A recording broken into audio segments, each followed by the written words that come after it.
ولتكن منكم أمة يدعون إلى الخير ويأمرون بالمعروف وينهون عن المنكر وأولئك هم المفلحون.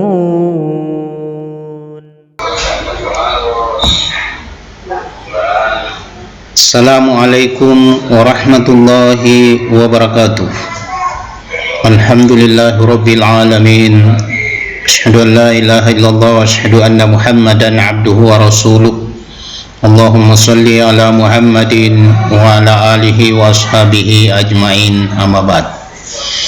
Nanda sekalian, kita bersyukur pada Allah Subhanahu wa taala. Hari ini kita kembali dipertemukan oleh Allah Subhanahu wa taala pada kuliah Al-Islam Kemuhammadiyahan 6. Kali ini kita akan membahas tentang perkembangan ilmu pengetahuan dalam Islam. Perkembangan ilmu pengetahuan dalam Islam dalam perspektif sejarah mengalami pasang surut. Ada masa di mana ilmu pengetahuan mencapai puncak kejayaan, kemudian sejarah juga mencatat kemunduran. Pada kuliah kita kali ini kita akan membahas tentang fenomena pasang surut perkembangan ilmu pengetahuan Islam. Kemudian kita kaitkan dengan faktor-faktor yang mempengaruhinya. Kita mulai dengan masa keemasan pengetahuan dalam Islam. Menurut Harun Nasution, ada 3 periode sejarah politik dunia Islam, yaitu periode klasik yang berlangsung antara tahun 650 sampai 1250 Masehi. Kemudian periode pertengahan antara tahun 1250 sampai 1800 Masehi, dan periode modern yaitu mulai tahun 1800 Masehi sampai sekarang.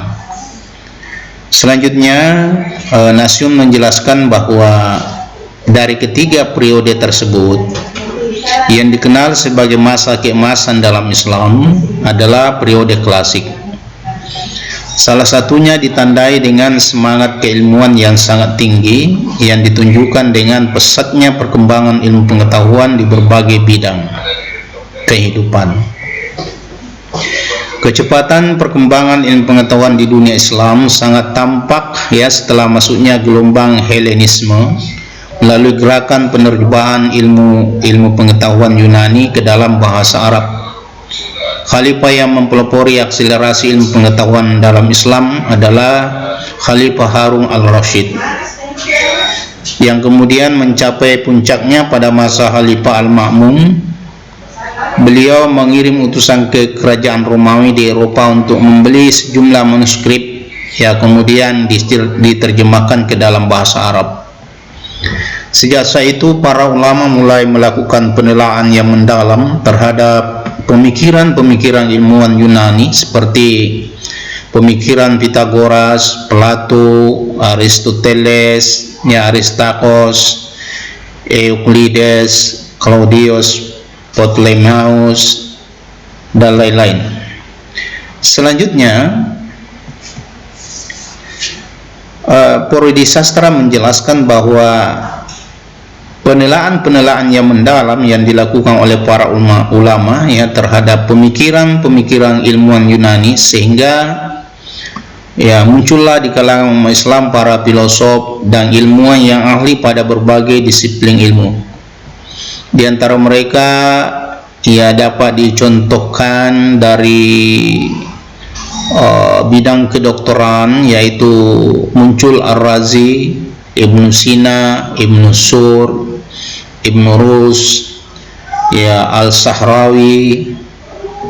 Sedangkan dalam bidang filsafat muncul Al-Kindi, Al-Farabi, Al-Ghazali, Ibnu Rus.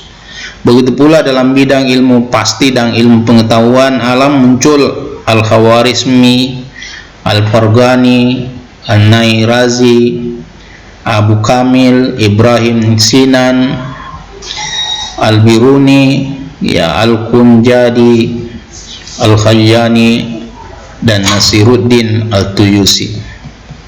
Begitu pula dalam bidang ilmu hukum Islam juga mengalami perkembangan pesat yang ditandai dengan lahirnya 4 imam mazhab, yaitu Abu Hanifah, Anas bin Malik, Muhammad ibnu Idris as-Syafi'i, dan Ahmad bin Hanbal.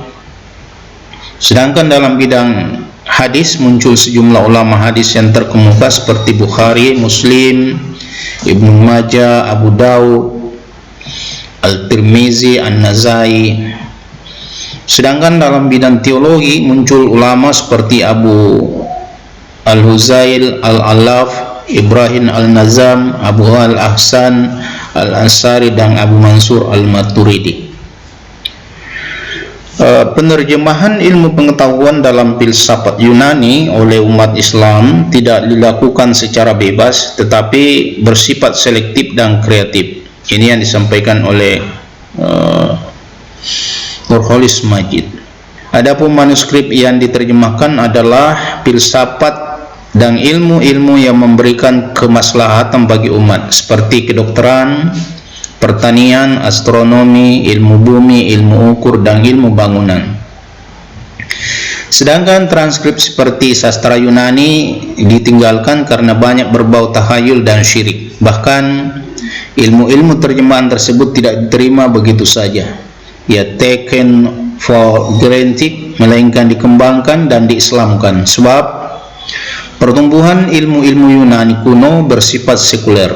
Hal inilah yang menyebabkan perkembangan ilmu dalam Islam berbeda dengan ilmu yang berkembang di Yunani. Bahkan menurut pandangan Max Eidemon, ahli sejarah peradaban Yahudi dan Arab, menyatakan bahwa peradaban Islam jauh meninggalkan peradaban Yunani. Ada ilustrasi yang menarik yang disampaikan oleh Demon sebagaimana yang dikutip oleh Nurholis. Beliau menyampaikan bahwa dalam ilmu pengetahuan bangsa Arab Muslim jauh melesat meninggalkan bangsa Yunani.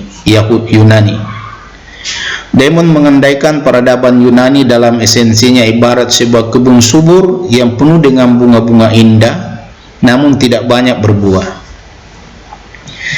Peradaban Yunani itu adalah suatu peradaban yang kaya dalam filsafat dan sastra, tetapi miskin dari teknik dan teknologi. Bangsa Arab dan Yunani Islam yang terpengaruh oleh peradaban Islam telah mengukir sejarah karena mereka telah melakukan usaha mendobrak jalan buntu ilmu pengetahuan Yunani dengan merintis jalan ilmu pengetahuan baru, dengan menemukan konsep nol, tanda minus, bilangan-bilangan irasional, dan meletakkan dasar-dasar ilmu kimia baru, yaitu ide-ide yang meratakan jalan ke dalam ilmu pengetahuan modern melalui pemikiran kaum intelektual Eropa pasca Renaissance. Ada beberapa faktor yang menyebabkan ilmu pengetahuan berkembang pesat pada masa klasik, yaitu pertama, etos keilmuan yang tinggi. Hal ini karena Islam sangat memberi ruang terhadap ilmu dan aktivitas ilmiah. Kedua, Islam merupakan agama yang rasional dan memberikan ruang yang besar terhadap akal. Menurut Fajar, semangat rasional tersebut semakin menemukan momentumnya setelah umat Islam bersentuhan dengan filsafat Yunani klasik yang juga rasional. Kemudian melalui aliran teologi rasional Mu'tazilah, para ilmuwan memiliki kebebasan yang luar biasa dalam mengekspresikan pikiran mereka untuk mengembangkan ilmu pengetahuan. Ketiga, berkembangnya ilmu pengetahuan di kalangan umat Islam klasik adalah sebagai dampak dari kewajiban umat Islam dalam memahami alam raya ciptaan Allah. Dalam Al-Quran dijelaskan bahwa alam raya diciptakan untuk kepentingan manusia. Untuk itu alam dibuat lebih rendah atau muzakhar dari manusia sehingga terbuka untuk dipelajari, dikaji, dan diteliti kandungannya. Keempat, di samping alasan yang telah dikemukakannya dan saya telah kemukakan tadi, rupanya perkembangan ilmu pengetahuan di era klasik juga ditopang oleh kebijakan politik para khalifah yang menyediakan fasilitas dan sarana memadai bagi para ilmuwan untuk melakukan penelitian dan pengembangan ilmu pengetahuan. Kemudian Islam mengalami masa kemunduran. Munculnya kritika yang dilakukan oleh Al-Ghazali dianggap sebagai titik awal kemunduran umat Islam dalam pemikiran dan ilmu, oleh karena melalui bukunya Tahafut Al-Falasifah telah banyak memberikan kritikan terhadap para filosof yang dinilai telah menyimpan jauh dari ajaran Islam. Menurut Nurholis, karena setelah lahir buku Al-Ghazali, dunia pemikiran Islam tidak lagi gegap gempita seperti sebelumnya, sekalipun masih muncul beberapa pemikir Muslim seperti Ibn Rus, Ibn Taymiyah, Ibn Khaldun, Mullah Sadr, Ahmad Sirhindi, dan Syah Waliullah. Selanjutnya, Nurholis menjelaskan bahwa Al-Ghazali sebenarnya tidak termasuk orang-orang yang anti filsafat. Bahkan ia termasuk ke dalam deretan filosof Muslim terkenal. Dia menulis Tahafut Al-Falasifah, kekacauan para filosof. Sungguhnya ia ingin agar kajian keagamaan dihidupkan kembali, karena menurut beliau sudah terjadi banyak penyimpangan akibat ulah sebagian filosof, khususnya Al-Farabi dan Ibnu Sina, yang mengakibatkan semakin suburnya berkembang ilmu filsafat.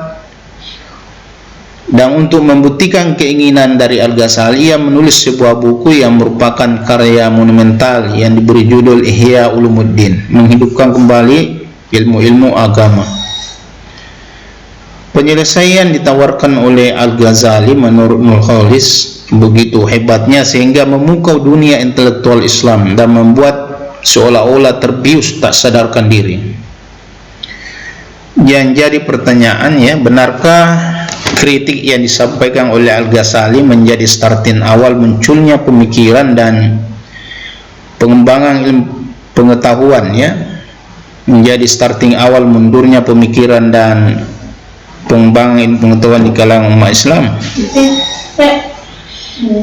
Jawabannya masih pro kontra. Menurut Majid, ada beberapa sebab yang mengakibatkan kemunduran umat Islam. Pertama, penyelesaian oleh Al-Ghazali mengenai problem yang telah disampaikan itu meskipun ternyata tidak sempurna, namun komprehensif dan sangat memuaskan. Kedua, ilmu kalam Asy'ari dengan konsep Al-Qas equation yang cenderung lebih dekat kepada paham Jabariyah yang dianut dan didukung oleh Al-Ghazali juga sangat memuaskan dan telah berhasil menimbulkan equilibrium sosial yang tiada taranya.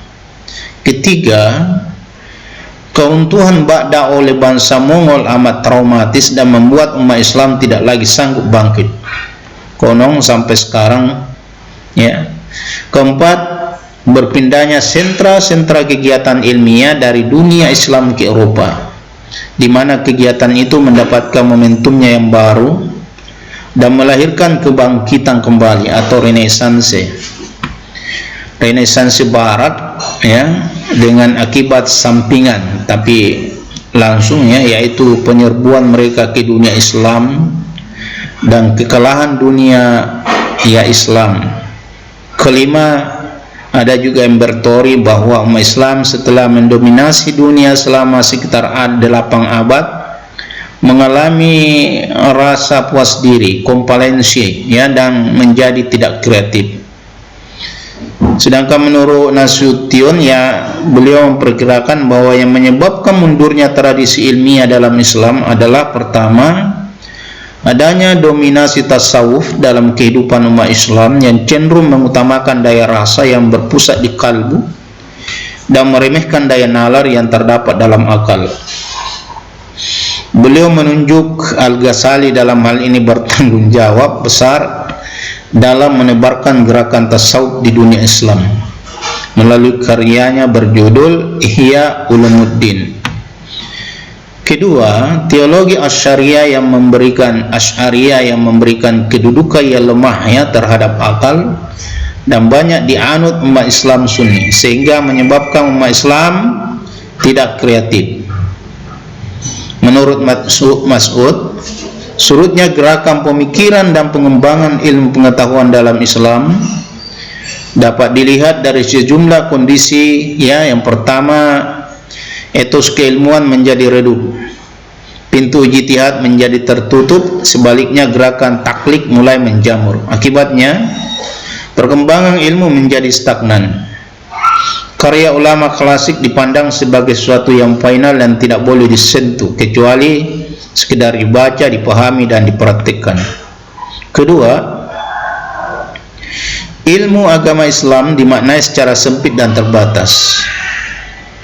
Muncul pemilahan ilmu agama dan ilmu umum, sesuatu yang tidak pernah terjadi di era klasik. Ilmu agama dibatasi hanya pada ilmu-ilmu ukhrawi seperti ilmu kalam, ilmu fikih, tafsir, hadis dan tasawuf. Sedangkan ilmu duniawi seperti kedokteran, pertanian, kimia, fisika disebut ilmu umum. Umat Islam kemudian lebih tertarik mempelajari ilmu agama ketimbang ilmu umum, karena ilmu ini disebut, ya, dipandang sebagai ilmu sekuler. Padahal untuk mengarungi hidup di dunia dibutuhkan penguasaan ilmu-ilmu duniawi. Menurut sementara sejarawan, konsep dikotomi ilmu telah terjadi sejak abad ke-13 Masehi, ketika Madrasah Nizam Al-Mulk hanya mengkhususkan diri pada pengembangan ilmu-ilmu ukhrawi. Fenomena ini kemudian ditopang oleh modernisme sekuler Barat yang masuk ke negara-negara Muslim sejak masa kolonial hingga saat ini. Tentu Indonesia, ya, sebagai negara yang mayoritas Muslim dan terbesar di dunia, terlihat jelas kasus dikotomi ilmu. Penyelenggaraan pendidikan Indonesia sangat nampak dikotomis. Hal ini dapat dilihat pada penggunaan istilah pendidikan umum dan pendidikan agama.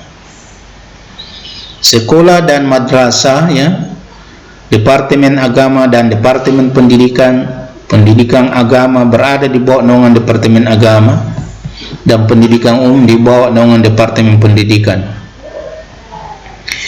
Dikotomi juga terlihat pada pembidangan ilmu keislaman yang dibuat departemen agama. Selanjutnya menjadi pedoman dalam penyelenggaraan pendidikan, ya, perguruan tinggi agama Islam. Nah, dalam keputusan ini, ya, ilmu dalam Islam terbagi menjadi 8 kelompok, yaitu kelompok Al-Quran Hadis, Ulumul Quran dan Umul Hadis. Kelompok pemikiran dalam Islam, ya, meliputi ilmu kalam, filsafat. Kelompok fikih dan peranata sosial meliputi fikih, usul fikih, ilmu falak. Kelompok sejarah dan kebudayaan Islam meliputi sejarah Islam dan peradaban Islam. Kelompok bahasa meliputi bahasa Arab, sastra Arab, bahasa dan sastra dunia Islam lainnya. Kelompok pendidikan Islam meliputi pendidikan dan pengajaran Islam, ilmu jiwa, agama. Kelompok dakwah meliputi dakwah Islam, perbandingan agama, dan kelompok pengembang pemikiran modern di dunia Islam meliputi pemikiran modern di dunia Islam, Islam dalam disiplin ilmu dan teknologi. Tentu hal inilah beberapa hal yang menyebabkan, ya, dunia Islam ini mengalami keterbelakangan, ya, karena kita tidak mengasimilasikan antara ilmu agama dan ilmu keduniaan. Saya kira demikian, mudah-mudahan ada manfaat pada kuliah kita kesempatan ini, dan insyaallah nanti kita akan lanjut lagi dengan materi selanjutnya. Nasrun minallah fatul qarib wa basyiril mu'minin. Akhirul kalam. Assalamualaikum warahmatullahi wabarakatuh.